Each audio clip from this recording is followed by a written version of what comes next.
podcast ini saya pengen kita mulai pada strong why yang sama, karena ini penting.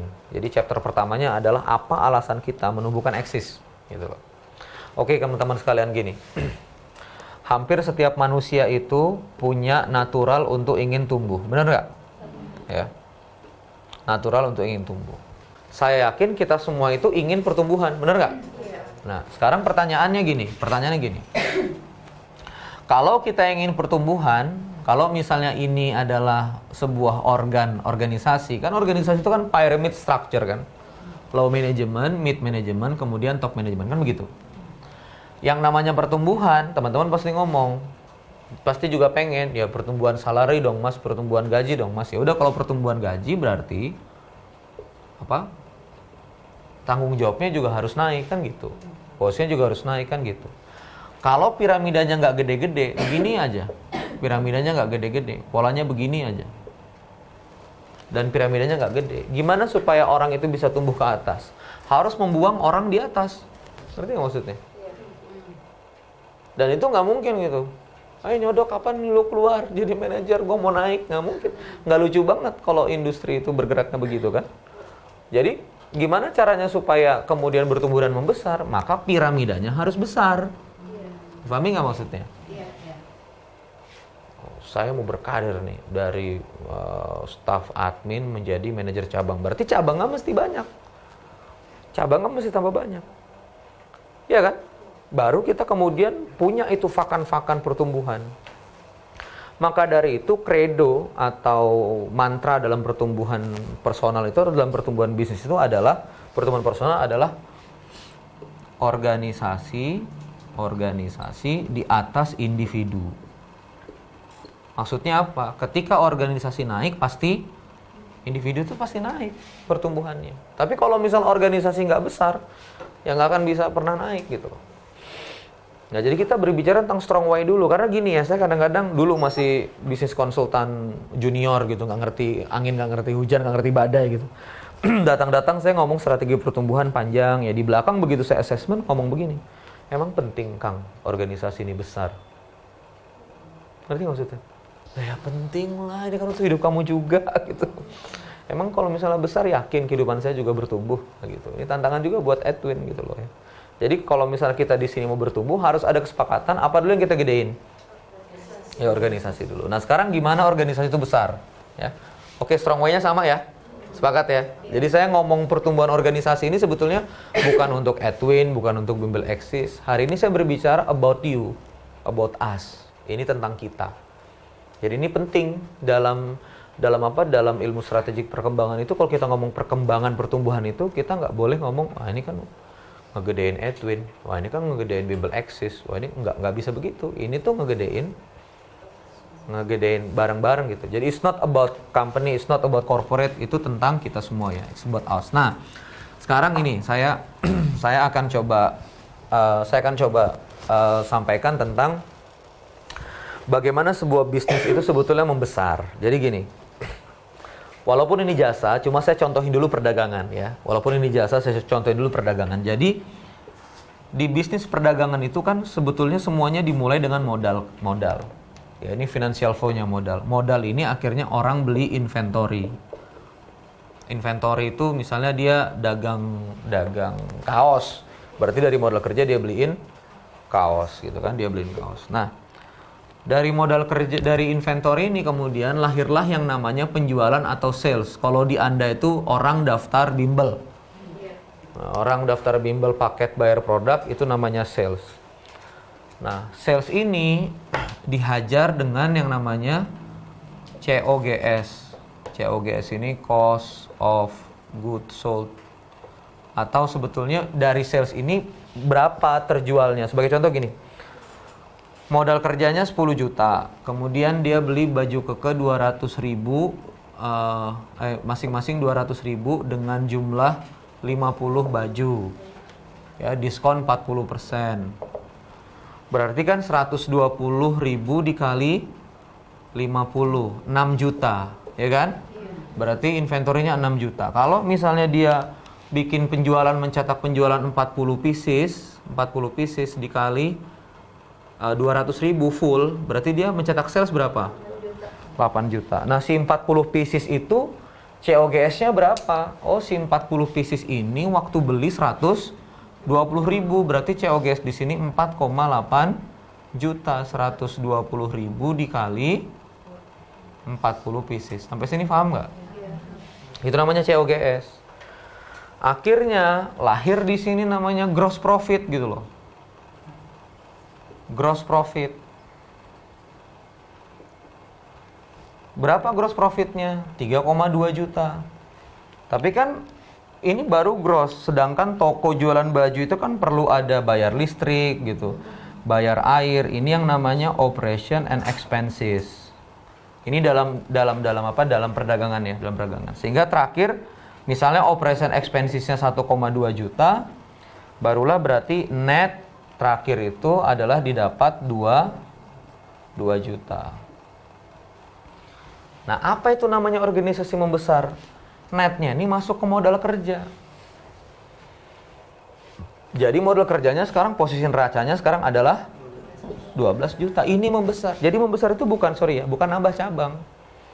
Saya tuh kalau misalnya datang ke klien, kayaknya usahanya gede aja. Saya bukan neracanya, kadang-kadang cabangnya nambah, hutang dia juga nambah. Oke lah, hutang itu ngeberatin neraca juga. Tapi dalam posisi yang nggak sehat gitu loh. Jadi bisa aja cabang kita tuh 6 aja gitu. Tapi sebetulnya dari segi cash dia nambah. Dari segi dia nambah luas kelas lah dan segala macam. Jadi sebetulnya kalau masuk ke Bimbel Axis, kita masuk ke flow Bimbel Axis ini adalah yang pertama, gimana supaya kita besar adalah gimana supaya orang itu dan nilai sales kita tuh bisa naik. Ini standar kan. Gimana supaya nilai sales itu bisa naik. Nah, lalu kalau misalnya bisnis di jasa, itu semuanya langsung dihajar cost, benar nggak? Karena memang modalnya nggak ada, semuanya cost kan. Honor ajar, apa segala macam. Jadi Anda itu habis sales langsung merah gini, langsung ke net gitu loh.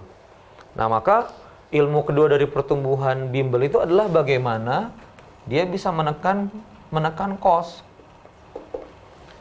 Saya nggak tahu culture Anda di sini gimana, tapi di jasa itu mesti pintar-pintar itu jaga cost itu. Dan setelah ada net ini yang kemudian ditabung menjadi modal kerja, sehingga pada saat melakukan perluasan cabang itu nggak perlu lagi pakai uang mitra, uang minjem, uang kredit, uang apa, tapi betul-betul uang yang dari pertumbuhan itu. Ya, termasuk kalau misalnya kita lihat si modal ini untuk kemudian biaya untuk pembinaan dan pembentukan SDM dan seterusnya. Sampai sini dipahami ya? Jadi ini namanya cash flow. Nah, makanya kenapa bisnis itu banyak berantakan ya? Cash sampai net ini keambil semuanya. Ngerti gak maksudnya? Jadi modalnya ya segitu-gitu aja. Ada yang sampai sini juga habis ini ya. Kadang sampai sini grossnya dipakai semuanya, nggak ada untuk operasional. Yang lebih gila lagi tuh kadang sampai baru sales sudah kepakai semua. Jadi nggak ada modal yang bisa kebalik lagi. Kan kalau COGS 4,8 kita kurangin dari 8 juta kan baliknya kemana? Ke modal kerja, kita balikin lagi gitu. Tapi kan Anda bukan perdagangan ya, Anda itu kan setup jasa, bangun tempat, itu setupnya dihitung, terus kemudian revenue-nya di awal kan bimbel gitu. Ada mungkin yang AR piutang yang dibayarnya bertahap. Nah, kemudian langsung dihajar dengan honor ini dan operasional sebelumnya dan jadi net. Nah, kebanyakan kita kenapa nggak tumbuh? Karena net ini juga ikut-ikutan habis. Dan kita nggak pernah nabung. Andai kata kita mau buka lagi bimbel harus bermitra lagi lah, ini lagi dan ini lagi. Jadi perkembangannya itu nggak jadi organik. Ini chapter kedua. Nah, sekarang kita akan masuk gimana supaya salesnya bagus. Ya. Sekarang kita akan masuk. Sampai sini paham ya? Ya paham ya. Sekarang kita akan masuk di bab ini dia, gimana supaya salesnya itu bagus. Ini dia, ya, yang paling dominan pada bisnis jasa.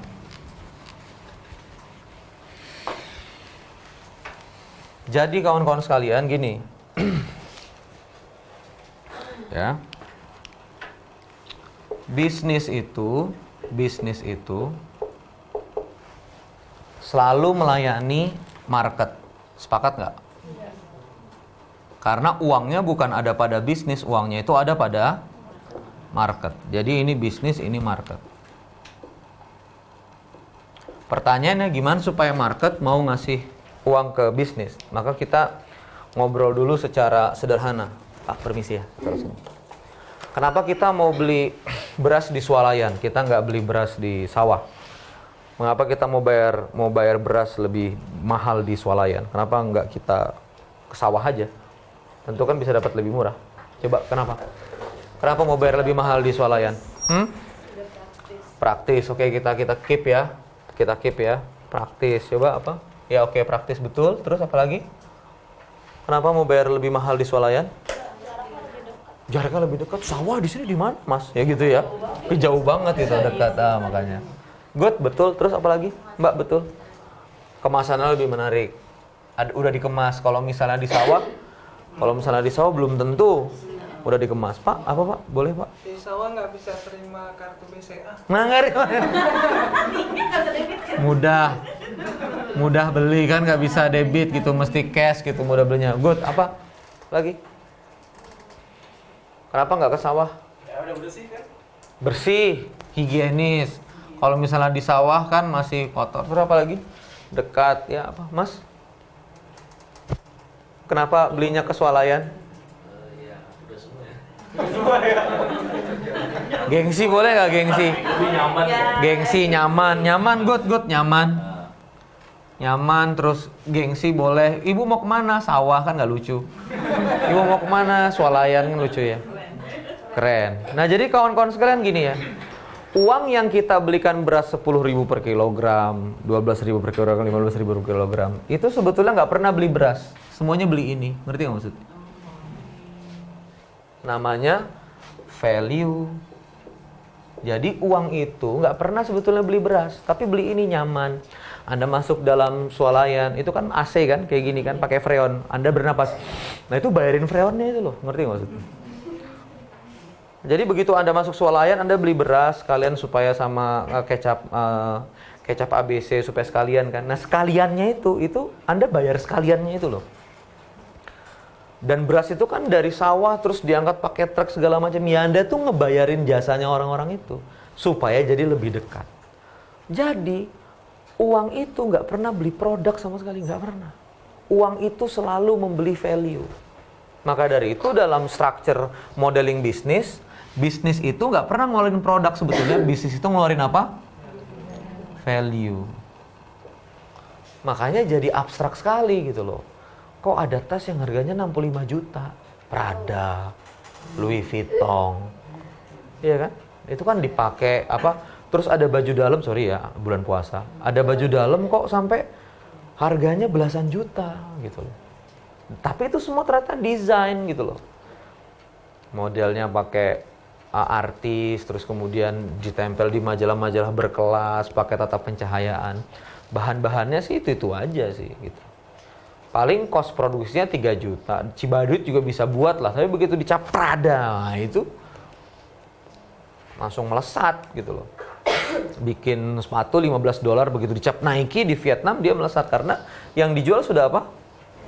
Value. Dan value itu value itu macam-macam. Ada memang kualitas, ada memang terkenal, ada memang ngebrand, ada memang ini. Itu semuanya value. Jadi karena ada value ini orang kemudian mau memberikan apa? Revenue. Begitu. Dan ini kan bisnis siklik ya, bisnis siklik. Apa itu bisnis siklik? Revenue yang masuk kita belanjakan lagi ke orang. Jadi cost gitu. Iya kan? Supaya warnanya itu ya pakai warna merah. Sorry. Ya kan revenue value gitu ya. Nah, yang ini kan habis revenue masuk kita bayarin guru, ngerti nggak maksudnya? Bayar pengajar, bayar apa itu kan cost kan? Kemudian kita juga beli printer, beli apa segala macam, beli kertas dan segala macam. Nah, akhirnya cost ini masuk lagi value. Jam ngajar guru itu kan value kan? Yang kemudian dikemas di sini, dikasih tempat, dikasih apa, kemudian jadi value yang lebih besar. Selisih antara revenue dan cost inilah yang namanya profit. Dipahami nggak? Profit. Jadi bisnis itu apa sih? Bisnis itu adalah proses untuk menaikkan value. Yang value di sini misalnya A, di sini A aksen. Di mana A itu lebih kecil daripada A aksen. Aku DO cuma masih bisa lagi nih. Masih ngerti lah. Jadi nilai value A di sini itu adalah nilai value A ini, value A itu A ini sama aksen itu lebih kecil. Jadi bisnis itu sebetulnya proses apa sih? Proses untuk menaikkan value gitu loh. Gak percaya? Loh, dulu kan ini cuma rumah terus kamu kontrak misalnya gitu ya. Rumah kosong ya, value-nya rumah gitu loh. Kalau rumah dikontrakin ya paling-paling sekian juta per tahun. Tapi begitu dikasih value, dikemas depannya bimbel, eksis, taruh front office, tempat ruang ajar, taruh kursi-kursi citos, akhirnya muncul value. Ngerti maksudnya? Si properti ini akhirnya bergerak, punya penghasilan lebih dari itu. Ketika ada gurunya, ketika ada kelasnya, ketika ada marketingnya. Ngerti maksudnya? Nah makanya berpikirnya sederhana sekali. Ya gini. If you wanna grow the profit, you should grow the revenue. If you wanna grow the revenue, you should increase the value. Kalau kamu mau tinggiin value, maka value masukan, ini kan berarti value masukan ini. Input value ke dalam bisnis kamu itu harus benar. Dan belanja kamu itu harus tepat. Akhirnya muncul di rumus belanjalah kepada pengajar yang memang berkualitas kan gitu. Nah makanya kalau kita bicara gimana nih naikkan value ini, kita terus berpikir kira-kira value apa yang harus kita tanam di bimbel eksis. Berpikirnya jadi sederhana. Karena semua klien saya yang tumbuh itu selalu punya credo. Akhirnya saya didik dengan kalimat yang sederhana, yaitu value before money, benefit before revenue. Berpikirlah kamu manfaat, berpikirlah kamu benefit, lalu kamu berpikir untuk dapat uang. Ruang kelas, ya, setiap orang harus tahu waktu. Alhamdulillah jammu berdetak. Aku pernah nge-coach SDIT kan, dia ngomong tentang tepat waktu. Begini kita punya value gini. Aku maju ke depan, aku jelasin ini, terus aku tunjuk pakai laser langsung. Gimana Anda mau ngomong, wahai guru-guru, tentang tepat waktu kalau misalnya baterai jam ini SD nggak diganti? Ketawa semua, pemilik yayasannya ketawa, gini-gini, ya ampun, gitu ngerti maksudnya. Bapak ibu sekalian, ibu mengajar anak ibu tepat waktu nih, SD kamu nih nggak ada value-nya, jamnya nggak detak gitu. Jadi sampai detail ya, item-item di pintu, itu tuh value loh. Ya. Sisa perjuangan. Iya, sisa perjuangan. Nah itu, terus gimana caranya supaya apa? Kotoran dari tangan, kan Bimbel memang begitu ya. Orang pakai spidol itu tuh nggak ngebekas sama pakai teknologi cat minyak atau seperti apa. Itu semuanya value. Yang kecil-kecil gitu, feel itu. Makanya kan kita harus pakai benchmark. Coba Anda lihat English first gitu ya. EF gimana front office-nya dia. Ya kita terus jangan berpikir, ya kalau di benchmark gitu kan kita nggak kekejar lah ya. Tapi kita kalau mau grow harus berpikir apa? Value. Karena kalau kita karena kita gini ya, kadang-kadang tuh saya makanya kalau misalnya, maaf Pak, permisi. Ingat nggak tadi yang flow tadi ya, ini saya ngebelakangin nggak apa-apa ya, saya sungkan ini. Jadi kalau modal kerja, ingat nggak tadi yang begini-begini tuh? Inventory, coba sales, terus sales dihajar COGS dihajar, jadi gross dihajar OPS akhirnya jadi net. Ini kalau saya datang ke perusahaan ya, tuh gampang banget. Mas Randy, aku nih kok kayaknya laris, tapi kok kayaknya kok nggak ada sisanya gitu. Pasti saya langsung troubleshoot gini. OPS kamu nih gimana? Pasti berantakan di OPS. Kadang-kadang OPS-nya normal, terus saya tanya, cicilanmu kebanyakan? Iya Ren, Chevrolet 1, Villa 1 gitu-gitu. Ya pantas aja gitu loh. Cicilannya kebanyakan gitu loh. Pasti tuh saya bilang, pasti cicilannya kebanyakan ini gitu. Aku kadang cek juga, ceknya apa kamu sales-nya itu accrual tunai apa tempo? Oh tempo Ren, oh mungkin jadi tempo kan nunggu pembayaran gitu ya. Jadi cash-nya ada berat, tapi kalau cash basis. Bisnisnya cash basis gitu, ada barang, ada uang, tapi ternyata tiba-tiba nggak muter, itu pasti ada salah-salah di sini, gampang banget. Tapi ada juga yang begitu datang, Kang, ini susah, gini. Iya, jualnya aja nggak bisa gitu, ngerti nggak maksudnya? Kenapa? Karena value-nya aja nggak ada. Market ini kan jujur, Pak. Saya ini sekjen di Jaringan Pengusaha Muslim Indonesia Pusat, JPMI. Saya selalu bilang sama teman pengusaha muslim itu jangan ideologi before benefit. Artinya, beli dong ke gua kan muslim. Gitu. Beli dong ke gua kan aktivis dakwah. Market ini nggak bisa, Pak, diajak, gua dakwah nih, lu beli ke gua, nggak bisa. Tapi dia ngelihatnya cuma apa? Value. Itu dia yang buat si pasta gigi itu cuma dimenangi Pepsodent, walaupun Pepsodent itu dari London gitu loh. Karena begitu ada Pepsodent pasta gigi alternatif, misalnya siwak atau apapun atau bentuknya yang lain dari muslim-muslim, harganya di atasnya Pepsodent. Jadi nggak bisa komplement gitu, karena value ini rumusnya adalah benefit per price. Contoh saya ajarin. Kalau kamu sekarang benefitnya 10, harga kamu 2, berarti value kamu berapa? 5. Kalau misalnya kompetitor kamu hantam harga, value-nya benefitnya sama, hantam harga 1, berarti value-nya 10, kamu ditinggalin. Ngerti nggak maksudnya? Tapi berarti kalau kita mau nyerang orang yang price-nya 1, benefitnya 10 gitu kan. Nah, besok-besok kita berarti bisa buat ini benefitnya naik jadi 30, price-nya apa? 1. Jadi si value ini ke 31, berarti dia jadi 30. Yang 10 akan lari ke yang 30. Dan begitulah bisnis terus. Kenapa sekarang travel itu kehantam sama Traveloka? Karena Traveloka bisa ngasih value. Kamu bisa lihat harga yang tiket paling murah, kamu nggak perlu lagi visit, tiket kita langsung kirim ke email kamu gitu. Terus dia iklannya dibakar iklannya sama dia di media massa, sehingga travel itu tutup semua, orang ke Traveloka. Kenapa ojek habis sama Gojek? Karena kalau kamu datang ke ojek pangkalan, kamu nggak tahu abangnya siapa, kadang abangnya bawa badan, kadang tarifnya juga syubhat mutasyabihat nggak jelas, akad 30.000 terus begitu turun jadi 40.000. Tapi kalau dengan Gojek, kamu bisa pilih abang yang mana yang rate-nya bagus, yang bintangnya banyak, recommended, tarifnya juga jelas gitu kan. Kalau dia macam-macam kamu bisa laporin dan kamu kenal abangnya dan ada keamanan dan segala macam, sehingga orang tuh pilih Gojek. Jadi kalau misalnya kita mau kita mau menang di bimbel itu ya gampang banget. Kalau Mas Edwin tahu kompetitor kita di kanan dan kiri, sederhana aja jadi pertanyaannya kan. Apa yang mereka nggak punya dan kita bisa adain? Gitu loh. Apa kekurangan yang ada di mereka dan kita bisa penuhin? Apa yang mereka ada dan kita nggak ada gitu loh. Dan kita juga akhirnya nanti ngelihat segmen gitu ya. Kalau misalnya mau eksklusif banget sih, ada harga ada rupa gitu kan ya. Bisa aja program kayak EduLab di Bandung tuh punyanya Oki kan, sampai satu program 15 juta 16 juta gitu. Eduplex tempatnya juga eksklusif segala macam ya. Kita kan juga berbicara dengan market yang fitnya kayak apa kan.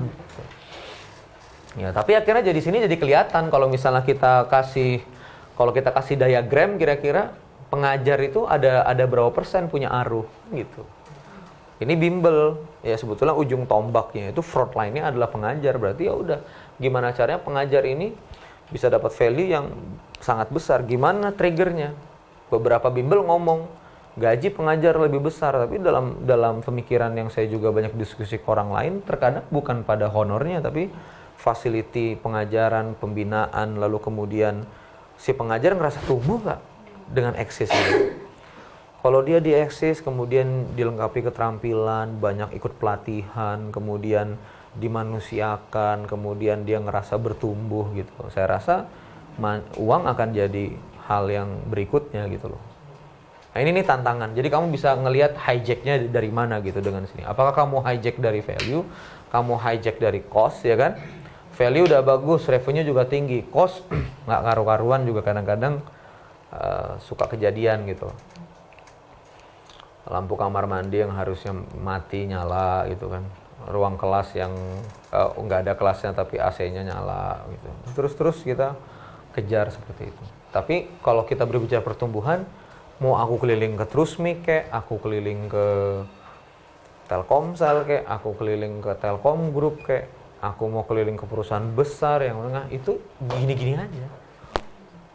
Ini aja yang diputar. Kenapa Telkom bikin IndiHome?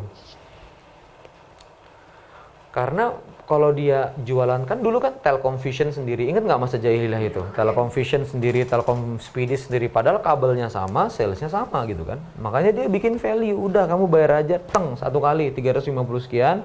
sudah gratis telepon sekian menit, sudah sama layanan IndiHome TV, ya kan, internet sudah sama 10 megabit per second fiber optik. Deng. Itu namanya value. Makanya laris tuh IndiHome walaupun harganya dinaik-naikin karena dia 10 megabit per second, ada internetnya, ada juga layanan TV-nya gitu. Dan jaringannya dia udah ada. Selalu begitu. Nah, jadi sekarang sudah jelas. Nah, pertanyaannya adalah begini, ya. Di bisnis jasa ini begini. Value yang total yang kita berikan ke market itu adalah total value yang ada di setiap orang di dalam bisnis itu. Bagian admin memberikan value administrasinya, kan? Bagian ngajar memberikan value ngajarnya, gitu loh. Bagian finance memberikan value finance-nya. Bagian marketing memberikan value marketingnya. Sehingga dalam hijack pertumbuhan itu pertanyaannya adalah apakah orang-orang di Bimbel Axis memang sudah siap memberikan value diri dia 100%. Ini PR-nya Edwin dan manajemen, ya, dan jajaran manajemen. Apakah sampai 50 karyawan kita tuh siap memberikan value 100%? Karena setiap orang itu jadi punya kontribusi terhadap value. Sorry, bener nggak? Jadi kalau misalnya Pak ngajar jangan gitu ke anak-anak, Pak. Bapak itu bukan sekedar bapak seorang, tapi bapak bawa nama Bimbel Axis gitu loh. Kita jadi merasa memiliki. Karena kalau dia ngajarnya sembarangan, nggak standar, nama kita kena gitu loh. Begitu juga yang di finance. Kamu kalau adik-adik udah bayar, kamu jangan SMS ke orang tuanya belum bayar. Kamu detail, kamu SMS orang tuanya udah bayar, emosi banget orang tuanya itu. Walaupun kamu bilang maaf bu, itu kamu harus teliti karena itu value. Jadi udah ngajar bagus tapi finance berantakan, itu masalah.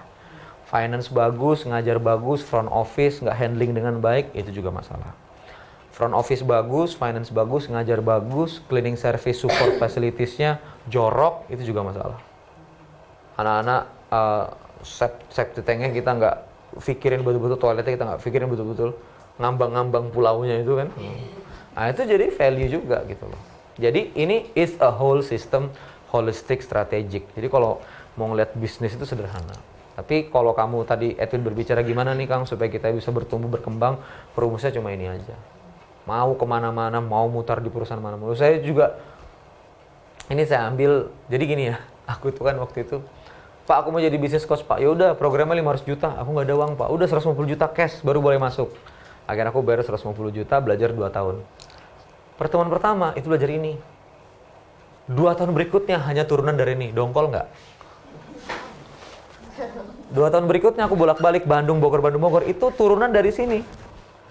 Ngomongin value, ini panjang nih, bisa 1 hari sendiri tuh. Value itu apa aja. Baru ngomongin revenue itu 2 tahun. Ngomongin finance, tapi akar utama slide-nya yaitu ini, putaran ini. Jadi ini 150 juta nih, Bro. Nanti harus pahami, betul-betul maknai gitu. Mahal. Loh, enggak, kenapa sih sekarang itu kan saya kan ngajar melek finansial ya, terus teman-teman ngomong begini, ya Allah Kang, aku tuh baru ngerti pasiva itu maksudnya jenis kelaminnya aktiva, aku baru ngerti tuh liability sama equity, aku baru ngerti Kang, ya Allah, kemana aja gitu loh, aku baru ngerti kenapa kok beli komputer itu nggak masuk ke pengeluaran, memberatkan bisnis, aku baru ngerti neraca itu berat bisnis. Dikiranya itu saya S1 akuntansi 4 tahun gitu, saya cuma belajar akuntansi finansial literasi itu 3 hari. Terus nonton YouTube, cari-cari buku 2 hari, seminggu kemudian saya udah bisa bikin pelatihannya. Artinya apa? Kadang-kadang kita itu terlalu jelimet, ngerti maksudnya? MBA 2 tahun jelimet aja ya, pengukuran lah, measurement lah, KPI, balance scorecard lah. Padahal nggak kepake gitu loh. Ya nggak apa-apa sih mau MBA juga gitu loh. Tapi kenapa saya malah memilih 150 juta yang informal nggak pakai ijazah dan sekolahnya cuma 2 minggu sekali karena dia so simple. Simplicity ini yang mahal gitu loh. Coba sekarang kita lihat, sudah ngeliat ini. Mulai kebayang kan gimana cara kita bertumbuh kan? Don't think about revenue first. Kamu jangan berpikir revenue profit itu cuma dampak dari value. Dampak dari belanja yang benar. Coba perhatikan. Dampak dari belanja yang benar, akhirnya datang value yang benar gitu loh. Jadi sampai kita tuh harus mengukur ya. pengajuan pembelian pot bunga, kita harus mengukur apakah beli pot bunga itu mempengaruhi value. Apakah dengan pot bunga itu orang tiba-tiba daftar, tiba-tiba dia good mood, gue bayar deh gitu. Jadi pembelian pot bunga itu diukur gitu loh. Jadi pembelian pot bunga itu juga diukur apakah bawa value atau enggak, begitu bisnis gitu loh. Apakah belanja ini punya dampak pada value gitu. Makanya belanja yang tepat gitu, kemudian layanan yang tepat, yang tajam itu tuh power. Gimana? Terjawab ya sudah ya. Saya nggak pakai nanya kamu sudah melalui apa saja dalam 6 tahun ini, tapi saya rasa slide digital, slide manual ini menjawab ya. Oh pantes kan gitu ya. Oh ada cabang kita yang susah, iya kelihatannya tuh value-nya kacau, gitu kan kelihatan kan? Iya kan? Oh pantes di cabang ini tuh rame, rupanya itu gurunya bagus. Iya ya. Wajar. Jadi terjawab semuanya gitu loh, ya kan? Alhamdulillahirabbil alamin. Discuss ya. 40 minutes silakan. Ya. Saya penasaran dengan value 100% ya. Bagaimana kita bisa mengetahui ada tim kita yang value-nya nggak ngasih value 100%? Ya, jadi gini kawan-kawan sekalian. Sebetulnya sih kalau sudah sering berorganisasi, you can see in their eyes. Sorot matanya itu kelihatan apakah dia kesini itu untuk apa? Untuk sekedar bertahan hidup atau gimana. Sebetulnya ini materi untuk di JNE. Saya sore ini ngisi di JNE.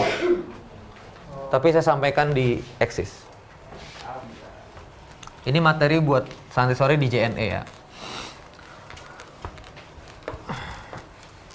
Jadi kamu bisa lihat di TEDx ya, kamu bisa lihat di TEDx Dan Pink, ya, pernah tahu ya Dan Pink tentang Secret of Motivation gitu, surprising truth about what motivation us. Intinya Dan Pink ini pakai di TEDx, ini ada videonya di TEDx, cari aja di YouTube Dan Pink. Dan Pink ini pakai penelitian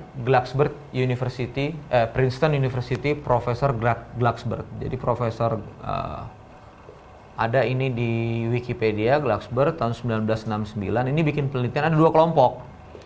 Dikasih business case. Yang satu dijanjikan rupiah, yang satu nggak dijanjikan rupiah.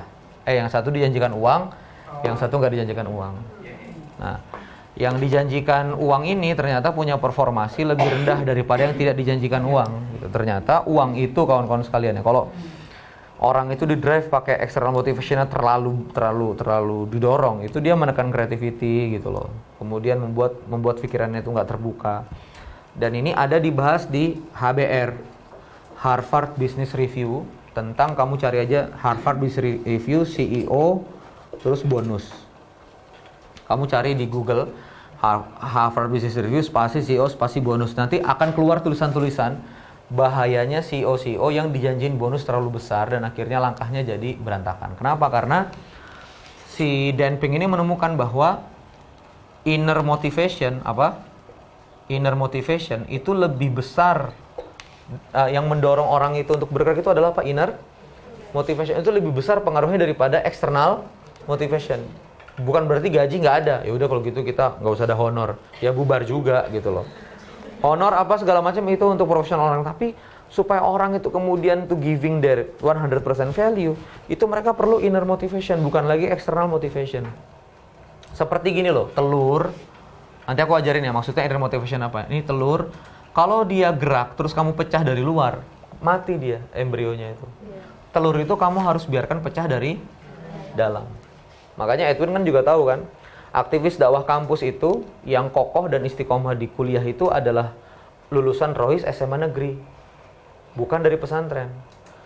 Yang dari pesantren itu beberapa soleh karena memang dipaksa ustadznya, bangun dia, external motivation. Tapi anak Rohis SMA yang sudah soleh dari SMA itu solehnya pilihan, ngerti nggak? Aku bisa pacaran, aku bisa gaul, aku bisa jahiliyah, tapi aku milih untuk jadi anak Rohis SMA. Nah itu di perkuliahan dia lebih kokoh kesolehannya. Karena kesolehannya dari dalam. Nah, apa ini internal motivation? Yang pertama adalah otonomi. Yang kedua adalah mastery. Yang ketiga adalah purpose.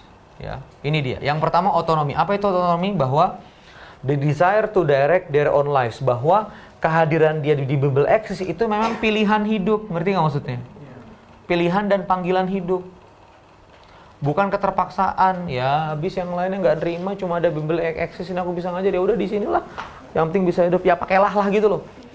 Kenapa di Bible Access? Ya adanya di sini. Nah, itu tuh nggak boleh. Dan saya mengalami kenapa saya nggak lulus di ITB ya, karena pilihan teknik perminyakan ITB itu bukan pilihan hidup saya. Makanya saya di sini belajar. Saya tuh waktu gagal di ITB, saya take a lesson bahwa untuk ke depan aku nggak mau hidup pakai pilihan orang lain. Karena aku ini dari Balikpapan kan. Bapakku itu orang perminyakan, omku orang perminyakan, dan semua keluarga aku itu orang perminyakan dan mereka kaya. Jadi Randy kecil itu seakan-akan nggak boleh punya pilihan lain kecuali teknik perminyakan gitu. Padahal begitu aku masuk, kalkulusnya banyak, matematika teknika sampai 4, matek beneran aku gitu loh. Aku nggak nyambung gitu, membayangkan apa kalau teknik pertambangan kan nyangkul batu bara masukin ke dalam truk gitu loh. Kalau ini kan minyak, ada tekanan, ada reservoir, ngebayangin yang di bawah gitu loh. Terus tiba-tiba minyaknya keluar, aku nggak sanggup gitu loh. Jadi aku ngerasa it's not me gitu loh, itu bukan aku. Kenapa aku energinya nggak ada? Karena aku kehilangan apa? Otonomi di situ. Jadi gimana kamu supaya mau ngecek orang ini 100% atau enggak? Lakukan interview, lakukan alignment ulang, penyelarasan ulang. Makanya biasanya kalau saya di Trusmi gitu ya, saya di Trusmi, saya di Madupait Al-Manhas, terus UKM kayak saya di USI Akmal, pasti kalau Randy Saputra datang di 1 bulan, 2 bulan pertama itu pasti banyak yang resign. Karena tema-tema saya selalu kayak gitu, teman-teman sekalian, bosmu minta saya untuk gedein organisasi, oke, saya nggak mau fokus ke bosmu, saya mau fokus di organisasi. Kalau misalnya kamu ngerasa bahwa organisasi ini nggak fit buat kamu juga setengah-setengah ngasih value diri kamu sekalian, sayang kamu ada di sini. Masih banyak organisasi yang fit sama kamu, silakan kamu lanjutkan kehidupan di luar sana. Kamu bisa ngasih value kamu, sayang, ini usia kamu bertambah terus kan. Kalau ini bukan tempat kamu untuk berkontribusi, jangan di sini. Ya siap-siapin ya, nanti ada yang resign nih habis ini. Sayang, kasihan Edwin, kasihan organisasi kan, udah capek-capek sales, tapi kamu menjadi beban. Lihat nggak tadi yang flow begini? Ingat nggak tadi yang flow begini tuh net? Ingat nggak? Ada apa? Sales. Coba ulangi, ada apa? Sales. Terus di sini ada cost kan, OPS kan? Gaji di mana? OPS. Nih lihat ya, simsalabim abrakadabra. Berarti kalau kamu ngegaji orang yang nggak ada dampak sama sales, zolim. Manajemen jika menggaji orang yang nggak ada dampak sama sales, itu zolim. Karena kita bukan yayasan, kita flow bisnis. Jadi setiap orang di dalam organisasi itu memang harus punya dampak kemana? Sales. Jahat banget sih Kang. Bikin orang resign, kan dia punya keluarga. Loh sekarang kalau dia tetap ada di sini, ini hancur semua. Berapa keluarga yang mati? Mending keluarganya dia aja yang susah. Gimana? Ngeri nggak saya? Makanya laris. Gitu loh. Iya kan, saya pakai teori-teori sederhana aja. Nah, yang kedua, mastery. Ada keinginan orang untuk terus bertumbuh. Kamu kalau jadi pengajar di Bible Access itu, kita pengen kamu tuh tiap hari tuh bertumbuh. Oh iya ya, aku ngajar begini ke anak-anak. Oh, anak-anak nggak ngerti, aku coba metode lain gitu loh. Kamu harus punya pengajaran begitu. Aku coba ajarin cara begini, kok anak-anak nggak ngerti ya. Oke, anak-anak ini maksudnya begini. Oh, jadi ngerti gitu. Oke, anak-anak ini persamaan gradien sama dengan 0, ingat nggak? M sama dengan 0, yang persamaan gradien itu untuk mencari titik maksimal, titik optimum. Ternyata begitu diceritain gini loh, itu maksudnya kalau kamu disuruh bikin kandang, gimana caranya supaya kandangnya itu maksimal luasnya, itu pakai ini. Oh, nah iya itu loh. Jadi makin hari pengajar kita tuh makin punya skill. Nah itu ditantang, apakah dia punya ini, apakah dia punya purpose. Purpose itu begini loh. Aku tuh ngajar di sini tuh bukan cuma untuk gaji, ini anak-anak. Kalau anak-anak ini kalau aku ajarin, dia jadi pinter, terus dia masuk perguruan tinggi, terus jadi seseorang, aku dapat pahalanya. Mandala ala khairin falahu mislu ajri fa'ilihi. Jika aku tunjukkan kebaikan, dia melakukan baik, pahalanya sama. Anda harus punya pengajar yang begitu. Ya kan? Nah, di keke itu kan kita kadang-kadang kerja sampai overtime. Keke people sampai jam 10, sampai kadang-kadang di stasiun TV sampai jam 9 malam. Ngurusin CEO keke berbagi ini aja, beberapa keke people harus nginep di apartemen Cawang, nggak tinggal di rumah, lagi bulan puasa. Sahur bareng segala macam. Karena kita tahu reason why we should do this gitu loh. Kenapa kita melakukan ini. Jadi semua orang tuh berenergi dan bergairah. Makanya itu yang bikin organisasi solid, bro. Semua orang tuh ngasih value. Dan semua orang tuh jadi sensitif. Lewat, ada sampah. Jangan sampai sampah ada, masukin lagi. Oh ini kotor. Jadi semua orang itu sensitif sama value. Sensitif sama bisnis. Kalau orang tuh ngerasa nafsi-nafsi ya, sendiri-sendiri ya. Aku kan di sini udah digaji. Aku kan ngajar. Nggak ada urusan sama pulau di WC, misalnya gitu ya. Susah gitu jadinya. Gitu ya bro. Jadi kamu pastikan ini nih. Autonomy, mastery, purpose. Ya, apakah mereka punya itu? Ini bisa nih untuk disampaikan ke adik-adik. Adik-adik, kalau kuliah nanti mesti punya. Bahwa jurusan yang kamu pilih itu pilihanmu. Pelajaran yang kamu pilih memang kamu mau master di sana gitu kan. Dan kamu punya tujuan pemaknaan yang dalam. Karena kamu pelajari itu. Ketika itu hilang semua, ya nggak ada energi. Sama kayak saya waktu di ITB kan. Aku mau ditarik perminyakan biar bisa kaya. Bikin bimbel kaya juga kok. Gitu tuh saya tuh. Udah kaya nih bikin bimbel. Ngapain lulus gitu kan. Akhirnya pulang ke rumah orang tua saya nggak lulus nggak apa-apa ya. Bapak saya lebih rasional lagi. Ya udahlah, kalau dilanjutin juga nggak bakal selesai kata bapak saya gitu.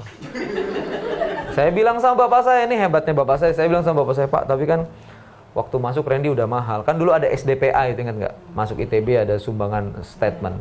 Ada yang 0 gitu. Saya statement 20 juta tuh bapak saya, 20. Terus saya dalam beberapa kesempatan semester nilainya jelek jadi dapat sumbangan maksimal. Jadi SPP saya 2,6 apa 3,6 saya lupa gitu. Saya bilang sama bapak saya, tapi kan Randy udah buang uang mahal banget. Enggak, itu ongkos pergaulan kata bapak saya gitu. Kan kamu pergaulannya bagus 4 tahun kan di Gamais apa ketemu alumni itu bapak bayarin untuk ongkos bergaul aja. Aku gila, bapakku lebih gila lagi. Ya udah nggak usah kuliah aja lah, fokus saya di sini gitu. Ya udah. Asal kamu bertanggung jawab sama hidup, yang benar hidup. Gitu. Dan akhirnya itu ya yang membuat ini pelajaran ya. Saya ngerasa kegagalan itu ya kita taking lesson ya, ngambil pelajaran. Jadi sekarang itu aku tuh bener-bener nggak mau menjalani sesuatu yang aku nggak pilih. Ren, lu kan pinter ngomong, pinter jualan, Ren. Kita gimana bisnis properti? Aku tuh nggak in banget gitu loh, jual tanah, terus bangunin rumah gitu loh. Nggak, ya semua juga bisa gitu loh maksudnya. Aku tuh jadi aku nggak ke properti itu karena memang aku nggak milih, karena aku tahu kalau nanti aku terjun aku nggak punya otonomi. Ren nggak capek Ren, keliling-keliling Ren ngajar konselor bisa jadi CEO. Udah kita buka aja warung soto Banjar, gitu-gitu tuh. Aku tuh nggak in jual makanan, nggak gitu loh, ngerti nggak maksudnya? Jadi itu pelajaran yang membuatku aku nggak akan milih sesuatu yang memang aku nggak putuskan gitu loh. Karena setiap kita nggak putuskan, kita nggak akan punya apa? Inner motivationnya nggak akan kuat gitu loh. Tapi kalau saya mutusin, saya mau jadi bisnis konselor. Lah bisnis konselor tuh susah ya Pak. Pikir-pikir ya, kita datang, si pengusaha tuh curhat kemana aja, terus kita suruh nebak sakitnya ada di mana gitu. Awal-awal itu saya pusing. Jadi awal-awal dulu tuh saya kerjaannya, kalau udah datang ke bengkel bubut, terus yang punya bengkel curhat, Mas gini. Oke Pak ya, saya endapkan dulu. Di rumah tuh aku mikir tuh, itu orangnya salahnya di mana. Tapi aku mau ngejalanin itu gitu loh. Tapi sekarang enggak. Sekarang itu kalau ketemu Edwin aja, yuk ngomong 30 menit. Saya udah bisa kasih 5-6 kesalahan kamu ada di mana. Karena sudah betul-betul bling gitu loh. Sudah benar-benar saya punya keterampilan untuk itu. Tak, ini salahnya di sini kan? Di sini kan. Kok tahu sih Kang? Ya Allah, gitu-gitu kadang-kadang dia. Kok tahu sih Kang? Ya Allah Kang, ya Allah, gitu. Saya langsung bisa nebak itu. Kamu di sini kan? Ada yang punya bengkel, KPR-nya 25 juta. Ada yang lucu tuh, Tangerang Selatan. Kang, saya punya bengkel, salesnya 70 sampai 80 juta. Aku tuh pusing, Kang. KPR-nya 25 juta. Aku tanya, lah KPR ini tuh KPR bengkel kamu yang ini? Enggak, Kang, lahan di Karawaci, katanya dia gitu. Loh, lahan di Karawaci ini kenapa kamu beli? Pertamanya mau buat bengkel, Kang. Cuma uangku keburu habis, katanya. Jadi kios sekarang. Kiosnya aku sewain 20 juta. Berapa? Per tahun.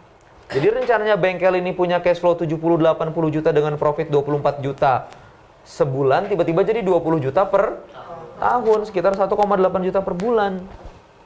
Saya bilang, lah kenapa nggak dijual? Udah tahu dosanya di sini. Jadi ngeberatin kamu KPR 25 juta. Nggak laku Kang aku jual. Saya pengalaman, kamu bukan nggak laku. Pasti kamu jualnya kemahalan. Iya sih. Dia mulai ngaku kan? Iya sih. Ini lihat konselor ya. Pasti kamu gengsi jualnya kan, ngerasa kalah, ngerasa butuh duit, malu sama tetangga, malu sama bank, pasti kamu mempertahankan ini atas irasional hasrat jiwa kamu. Dia diam. Iya juga sih. Pasti harganya di atas appraisal. Saya bilang pasti harganya di atas appraisal. Iya sih Kang, ini Mandiri ngomong 1,4. Aku kemarin nawarin 1,6. Ya iyalah, nggak ada yang beli. Di atas harga pasar, jual 1,3. KPR kamu tinggal 700. Nanti kamu sisa 600 juta cashback. Sama legal segala macam cukup. Fokus di bengkel yang pertama. Oke, bengkel yang pertama omsetnya 70-80 juta udah berapa tahun? Ya sekitar 3-4 tahun sudah 70-80 juta. Pasti terjadi antrian, itu sudah mentok. Kok tahu sih Kang? Iya omsetnya sama kan? Itu ciri-ciri apa? Slot motornya sudah penuh. Saya langsung bisa ngomong, pasti terjadi antrian. Kok bener sih tebakannya? Ya bukan nebak, orang datanya gitu. Harusnya kamu nanti kalau sudah dapat cashback ini memperluas lagi bengkel di Tangsel itu. Jadi kamu makin optimal karena cash cow-nya di Tangsel. Aku sekarang tantang ke kamu, Tangsel ini pasti udah punya pelanggan. Iya Kang, dari 2010. Pertanyaanku, kamu di Karawaci ini ada nggak pelanggannya? Ya belum tahu sih. Tuh kan, masih misterius gitu. Hasrat dan pikiran kamu harus lari ke sini. Saya hajar lagi. Bro, kamu 70-80 juta, nyicil 25 juta. Ini pasti kamu cicil dari mana-mana ya? Iya sih Kang, kadang-kadang ngejualin tanah temen. Kadang-kadang aku cari kesempatan lain apa. Berarti kamu kehilangan fokus sama bengkelmu kan? Iya. Tidur sampai jam 2 pagi, pokoknya pusing Kang, 3 tahun ini pusing banget katanya. Kadang-kadang juga bautnya bengkel, spare partnya bengkel, kebayar untuk ini. Kemakan modalnya untuk bayar 25 juta. Jadi udah jelas kan hantumu 25 juta? Jelas. Gimana, jual nggak? Gimana, jual nggak? Ya Kang, jual katanya gitu. Nah itu namanya apa? Kenapa ini bisa ketahuan? Karena memang rumusnya begini-begini aja, ngerti nggak maksudnya? Gini-gini aja. Gitu ya. Ada yang lain? Ya. Saya mau tanya, saya tertarik ya dengan konsep yang inner motivation ya. Lalu bagaimana dengan orang-orang yang sudah terbiasa dengan inner motivation itu untuk berubah menjadi auto motivation? Maksudnya gimana? Ya, ada beberapa pekerja yang memang bukan inner motivation, maksudnya dia selalu dapat motivasi dari luar gitu loh. Bagaimana untuk membentuk inner motivation?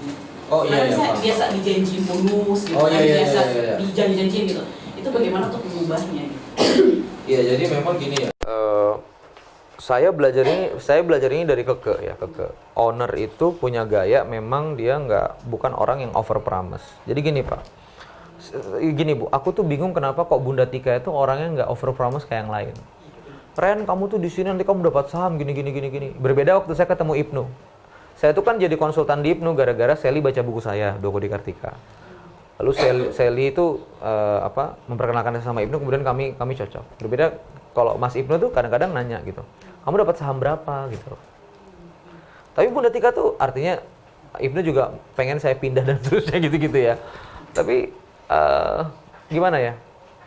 Saya baru ngerti sih juga baru akhir-akhir ini sih owner itu kenapa nggak suka menjanjikan, karena gini. Ini masalah cara aja sih. Kita itu kalau over promise ya, kita membuka ruang kekecewaan yang sangat besar. Nah, Keke itu dia sangat kuat sekali, dia nggak mau ngejanjiin apalah bonus, pokoknya fix aja gitu loh.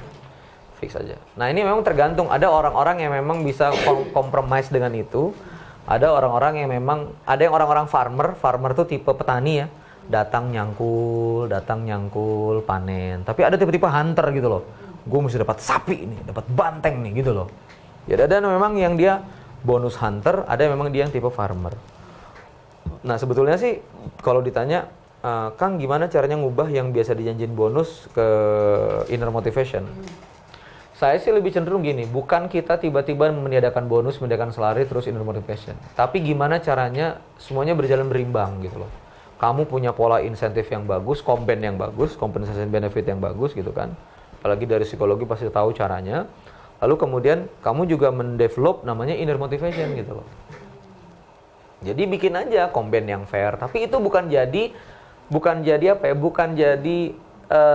main issue kita. Main issue bonus itu bukan. Telkomsel itu setiap bulan Maret itu mereka dapat 24 kali gaji. Telkomsel.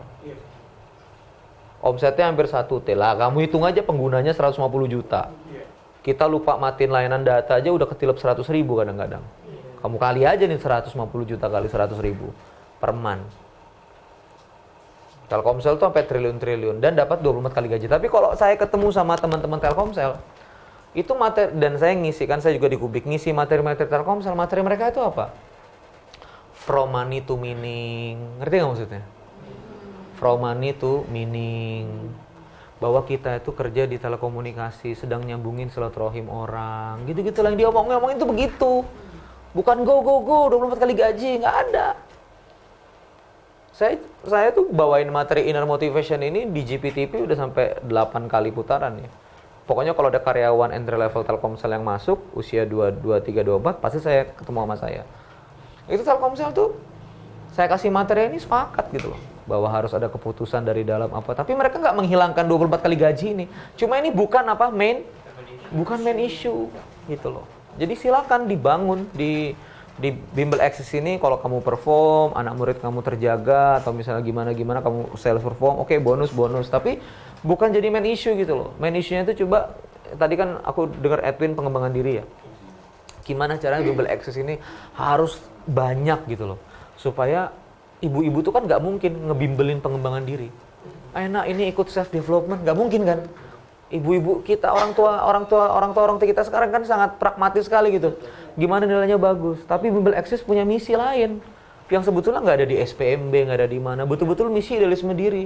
Nah itu jadikan isu gitu loh. Bimbel Access tak sekedar bimbel gitu. Cerdas, sukses, mulia. Iya terserah kamu lah gitu loh. Jadi gimana caranya? Nah itu akhirnya dihembuskan di manajemen. Jangan sampai kamu membiarkan ada satu anak yang nggak bimbel di Bimbel Access. Sehingga mereka seperti robot, ya cara cepat lah, apalah segala macam. Tanpa dia menemukan dirinya, menemukan passionnya, menemukan kebertanggungjawaban. Jadi kita tuh begitu udah datang anak tuh front office tuh ngerasa, oh ini nih objek dakwah nih, gitu loh harusnya. Wah ini kebaikan, ini tabungan kebaikan gitu loh. Sorot matanya tuh harus seperti dai yang ngelihat natu gitu loh. Seperti Bukan bonus gitu. iya bukan, ya bonus itu efek samping aja. Nah makanya ini yang saya sore ini ngisi di JNE karena VP-nya Direktorat Human Capital, ini calon direktur kuat itu seangkatan sama saya, Kartika Akbaria, Teknik Industri 2004. Tika sekarang jadi orang nomor 2-nya di JNE setelah para direksi. Seumuran sama saya. Makanya saya nanti sore ngisi di JNE. Saya ingat banget Tika tuh waktu kuliah ngomong gini, Ren. Kan saya nilainya jelek terus kan. Saya Sekjen Gamais, dia Ketua Departemen Anissa gitu. Koordinator Akwat Gamais. Tik, aku kok nilainya jelek-jelek gini. Ren, kamu tuh belajar. Gak usah mikirin IP. Belajar itu untuk paham. IP bonus gitu. Saya nggak paham waktu itu. Fajrin juga gitu. Jrin, kamu ini di IF nih mentok 4 gini. Gimana sih Jrin? Aku nggak pernah mikirin IP sih. Aku mikirin supaya paham aja gitu loh.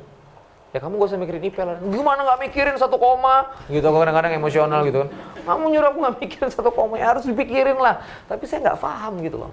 Ternyata orang-orang yang melakukan pencapaian itu, dia udah lepas di ikatan-ikatan result KPI apa, A, B, C, D. Dia udah lari dari semangat indeks itu. Dia udah lari ke semangat pemahaman gitu. I should know these things gitu. Saya harus mastery di sini. Dan itu berdampak pada IP-nya. Dan saya juga gitu kok. Dan akhirnya saya baru ngerti gitu. Di CEO ini, pokoknya aku nggak ada ngukur antara gini ya. Ini mungkin bisa dipakai di sama teman-teman.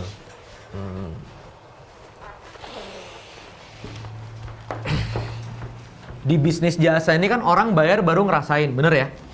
Ya, sama kayak kalau aku dijual kan, aku tuh suka nulis, terus ada biasa manajer gini, Pak undang Randy Pak gitu kan. Terus ngomong ke manajemenku, oh ya Kang Randy sekian puluh juta. Siapa sekian puluh juta gitu-gitu kan? Karena dia, karena aku bagi perusahaannya dan segala macam ya belum terkenal lah, belum value lah segala macam lah gitu. Jadi saya punya prinsip begini. Coba harga hari ini, coba lagi. Harga hari ini ada harga nih, price. Price ini untuk membayari sebuah produk ya, sebuah produk atau kerja hari ini. Nah, saya punya keyakinan harga hari ini itu sebetulnya sama dengan kerja masa lalu. Ngerti nggak ini maksudnya? Jadi orang itu kan ngehargain kita hari ini ya karena atas portofolio kita masa lalu. Oh, dia kualitasnya begini-begini, ya udah dikasihlah harga hari ini. Tapi harga hari ini itu kan untuk mengerjakan kerja hari ini. Maka kualitas kerja kita hari ini itu adalah harga kita di masa depan. Ngerti nggak maksudnya? Mind blowing nggak ini? Cie. Price in the future. Kan gitu. Kan kadang-kadang kita begini, ini anak ini udah bayarnya segini, minta ini, minta itu gitu. Kadang-kadang itu kayak emosi kan? Padahal kualitas kerja kita hari ini adalah harga kita di masa depan. Dulu ini yang ngajarin saya Pak Jamil. Jadi Pak Jamil itu kan 2 jam udah 95 juta ya. Nah dulu itu saya begitu turun, Pak, gimana ngejar 95 juta Pak? Orang aku ngisi di bengkel bubut aja 500 ribu 2 jam gitu loh. Ini 500 ribu sama 95 juta gimana cara ngejarnya? Dia bilang apa, Ren? 500 ribumu itu karena kamu masa lalu. Ngerti gak maksudnya? Jadi orang ngehargain kamu 500 ribu. Tapi kalau kamu dapat kerjaan 500 ribu, kualitas kerja kamu itu kamu harus pastikan 95 juta. Ngerti gak maksudnya? Jadi saya di Telkomsel tuh dari 2,5 juta sampai 20 juta sekian jam. Itu karena saya selalu berpikir nggak pada, oh dikasih 2,5 juta. Yaudah deh 2,5 juta value-nya. Nggak gitu loh. 2,5 juta yang aku terima itu atas karyaku di masa lalu. Jadi tarif bimbel eksis sekarang itu adalah portofolio bimbel eksis di masa lalu. Tapi begitu anak itu bayar, sudah masuk ruangan, cara pengajaran kamu itu harga kamu di masa depan. Ngerti maksudnya? Rasional nggak? Setuju nggak? Kalau nggak kita bertengkar dulu sampai asar gitu kan. Oh, biar percatakannya Pak. Iya toh? Ya toh, apalagi kita nih jasa gitu loh. Ya, kan jasa itu kan orang ngebayar itu kan nebak ya. Ngebayar, pas enggak. Kan dia nanyakan kemarin di Aksis kayak apa sih kayak gitu ya wes ya. Dia bayar. Tapi kalau nanti kita berkualitas, anak-anak yang masuk sini tiba-tiba hormat sama orang tua, jadi bisa bangun pagi misalnya gitu. Terus orangnya tuh jadi beda gitu. Maka orang tua tuh ngomong, ini kelihatannya bimbelnya nggak sekedar bimbel ini, gabung sama pesantren kayaknya. Gitu. Jadi masukin anak sekaligus dapat bonus pesantrennya kayaknya. Ini kan itu ibu-ibu kan ngomong kan, apalagi ibu Aris kan, masukin eksis aja. Anakku tuh, wah gitu loh. Berapa? Sekarang udah 6 juta. Oh dulu pertama 3.500.000. Ya sekarang tambah mahal, banyak yang mau masuk. Orang bayar 6 juta, ngerti nggak maksudnya? Kalau kualitas kerja kamu, nah kesalahan kita dalam bisnis itu adalah kita terjebak di sini. Bayarnya segini, minta spesial, gitu-gitu loh. Ya Allah, bayarnya segini, minta ini, minta itu gitu ya. Aku di Trustme itu kan ya, pokoknya ya udah kalau memang value ku sekian full, tapi kualitas gue tuh harus sekian ratus gitu, harus atas value karena kualitasku di situ adalah hargaku di masa depan. Dan saya yakin seorang Hermawan pasti begitu, ya kan? Seorang Mario Teguh pasti nggak tiba-tiba 120 juta 2 jam gitu loh. Saya yakin itu, sangat-sangat yakin. Nah kita ini suka terjebak itu akhirnya di sini gitu. Bayar segitu, nyicil, gitu-gitu. Padahal harganya dia itu nggak ada hubungannya sama kerja kita. Halo, coba perhatikan. Harga yang dia kasih di front office itu ya, itu sebetulnya nggak ada hubungannya sama ekivalen sama kerja kita. Nggak akan ekivalen, bener. Nggak akan ekivalen. Urusan kita ngerjain dia itu untuk harga kita di masa depan. Itu mind blowingnya di situ. Kenapa dia mau bayar segitu? Karena atas portofolio kita di masa lalu. Makanya harganya segitu, kebentuk segitu harganya dan orang mau bayar. Tapi begitu dia bayar, kita nggak ngebalance ke sini gitu loh. Kita ngebalance-nya ke sini gitu loh. Nah terus begitu nanti naik di masa depan, ada lagi kan kualitas kerja di sini kan, itu untuk di masa depan lagi.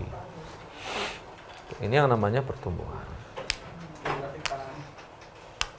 Seger ya. Next, terakhir. Oh ya Pak. Aduh. Terakhir ya, cuma satu pertanyaan. Iya. Untuk A sampai satu. Kayak kuis Pak. Ini pertanyaan yang apa? saya sama Pak Jin selalu ini nih masih belum jalan keluarnya. Iya. Gini, hubungan dengan kompetitor. Hmm. Kita yakin produk kita punya value yang lebih bagus dari kompetitor. Tapi yang jadi pertanyaan, kenapa sales kompetitor selalu jauh meninggalkan Axis? Oke. Kita sebut aja merek yang lain ya. GO pasti kan kita tahu. GO itu sisanya di Tangsel ini mungkin sekitar 400 kali dari 400 di seberang agak jauh dari sini. Nah, kita mungkin nomor 2 di BSD 200. Tapi kita semua yakin sih kalau value yang kita berikan, apa yang kita kasih di sana nggak ada. Tapi sales mereka kenyataan tiap tahun selalu lebih bagus dari kita. Jadi cara ngedobraknya cara gimana? Mungkin bisa kasih mudah-mudahan ada insight. Ya. Itu kerja GO di masa lalu, Pak. Iya, ya, oke. Oke. Saya punya ini materi saya yang suka saya bawain di perusahaan-perusahaan ya, bahwa orang itu ketika mau beli, Pak, dia mengalami namanya alur kejiwaan sehingga dia beli ya. Dari di sini dia putuskan untuk, kalau saya sih biasa di ujung sini tuh bukan buy-nya di sini nih. Dia buying tuh di sini. Dia transaction itu di sini. Tapi pasar itu dimulai dari nggak tahu. Ya kan? Lalu kemudian tahu. Kemudian orang itu tertarik, ya kan? Tertarik. Lalu setelah dia tertarik, dia interaction. Apa itu interaction? Dia datang ke front office, dia tanya, dia ngobrol segala macam. Kemudian dia melakukan pertimbangan, dia consider. Setelah dia interact, dia consider, daftar Axis nggak ya? Kemudian dia beli.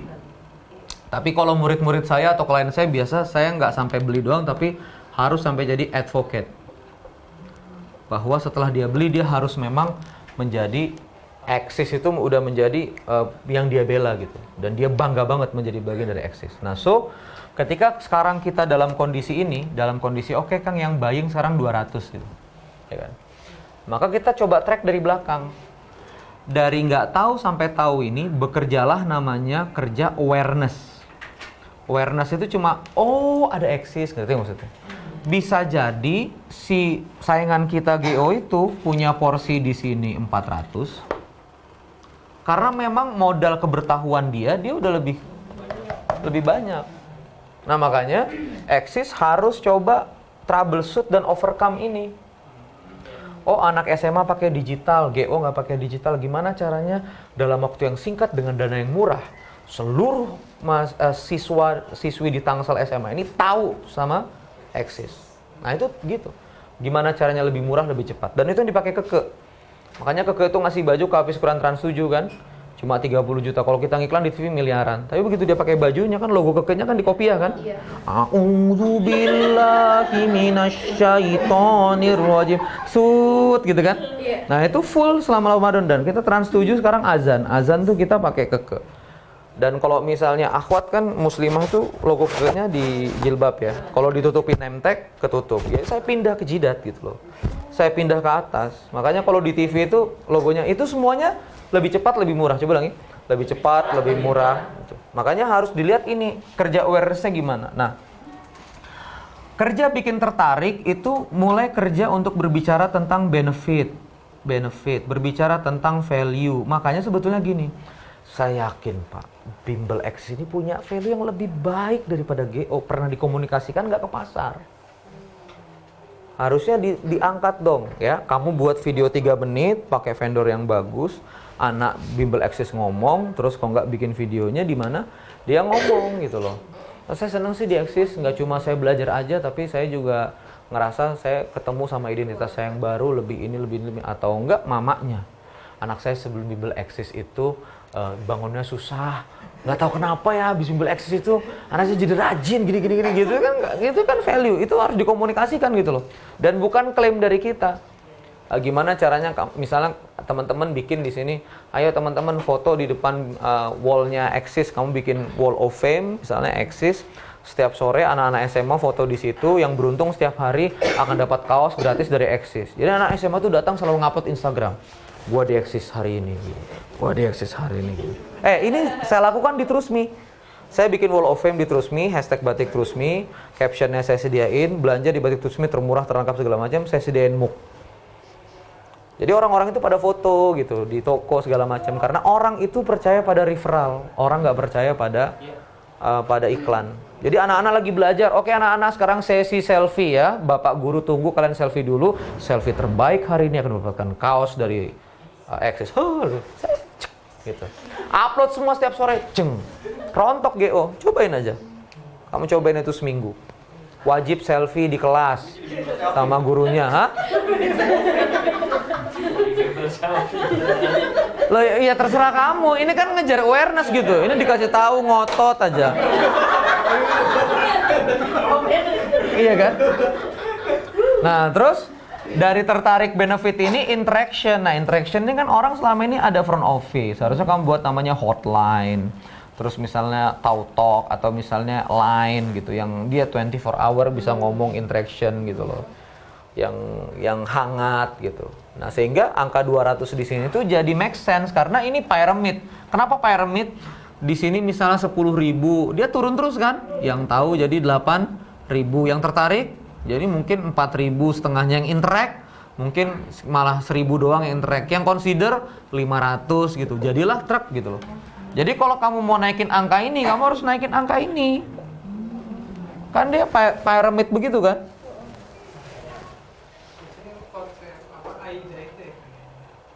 Kalau AIDA kan attraction, AIDA interesting, terus different sama apa hanya lupa. Itu kan lebih pada bangun teks, Pak. Teks copywriting. Tapi kalau misalnya ini sih lebih pada flow, Pak. Gini, ada marketnya kan begini, Pak. Marketnya begini nih marketnya. Marketnya bulat begini kan, 100%. Gitu loh. Sekarang ada di sini GO kita 200, kemudian GO di sini misalnya 400 gitu kan. Nah, gimana caranya market ini kita meluaskan jaring-jaring market kita kan gitu kan, diagramnya kan. Nah, cara meluaskan itu flow-nya gini. Jadi sebetulnya pasar itu dia berjalan dari nggak tahu, jadi tertarik, jadi advocate gitu loh. Jadi jangan berharap orang beli, orang dia tahu aja enggak kok. Kenapa sih Bu nggak daftarin anaknya di Axis? Lebih bagus kita loh. Apa sih Axis? Nah, apa sih? Ya aware aja enggak. Nah kamu udah kerjain belum ini aware-nya? Tertarik itu pakai benefit. Sudah kamu komunikasikan nggak benefit value-nya itu? Kamu punya testimoni nggak ke anak-anak? Gitu. Bukti-bukti benefitnya ada nggak? Terus kemudian interaction, FO-mu sehat nggak? Sudah standar nggak service excellence-nya? Gitu. Ya banyak standarnya ya, bahasanya, tone suara segala macam. Ini pikirin interaction, consider harga kamu affordable nggak? Kalau mau nyerang GO sebetulnya quality di bawah tapi harganya quality di atas, harganya bisa bersaing sama GO. Saya ini juga ngajarin namanya EGS itu tuh loh, support security, cleaning service, support facilities. Mantan orang-orang apa tuh? Yang ISS, mantan orang-orang ISS. Sebagian lari bikin EGS ini Muslim, ya EGS. Kalau ISS kan Belgia atau asing gitu. Nah di EGS itu yang saya ajarin begini, oke, gimana untuk nyerang ISS. Nah ISS ini pernah ke Trusmi. Akhirnya saya bilang, guys coba ke Trusmi pakai cara saya, pokoknya harga di bawah value tinggi. Deal sama Trusmi. Sekarang Hotel Sheraton udah mulai hijrah tuh. Hotel Sheraton udah nggak pakai ISS lagi, pindah. Ada rumah sakit udah pakai EGS lagi gitu. Sederhana cuma satu, kamu harus hadir dengan value lebih baik dan harga yang lebih affordable gitu. Bisa dengan salah satu artikel tentang Randy tentang enforcement system. Rewel ya. Ya, jadi nggak tahu sih ya, saya ngerasa ya saya termasuk pemimpin yang mungkin cerewet ya, sering nanya ini gimana, itu gimana, setiap datang ke cabang pasti ada aja yang saya komen gitu, ini kok hitam, kamar mandimu gimana gitu, ini maaf kok namanya kayaknya harusnya nggak di sini deh. Nah saya nggak tahu sih bagaimana penerimaan teman-teman dengan gaya saya yang seperti itu gitu ya, tapi yang saya pahami ya setelah baca artikel tentang Randy, memang seorang leader itu ya memang harus rewel, harus ngegonggong misalnya tentang Randy ya gitu. mungkin teman-teman di sini juga ada di sini kan semua punya anak buah ya, punya tim ya, punya staff, jadi bisa memahami bahwa ya memang ya kita sebagai manajemen gitu ya, sebagai motor penggerak ya harus memastikan sistem itu berjalan gitu ya. Harus bisa mengenforce timnya di bawahnya supaya mengeksekusi dengan baik. Nah itu kira-kira gimana Kang? Aku singkat saja ya. Jadi gini Kang, apa yang kamu lakukan itu baik ya. Kamu udah mau belajar rewel gitu. Padahal tebakan saya dari cara ngomong kamu nih anak kelihatannya nggak bisa ngambek deh gitu. Ya kan kayaknya terlalu lembut ya. Ternyata bisa rewel ya, aku happy gitu. Cuma yang berbeda kan begini. Sebelum kita punya gaya, mau itu rewel kan, mau itu kita begini segala macam.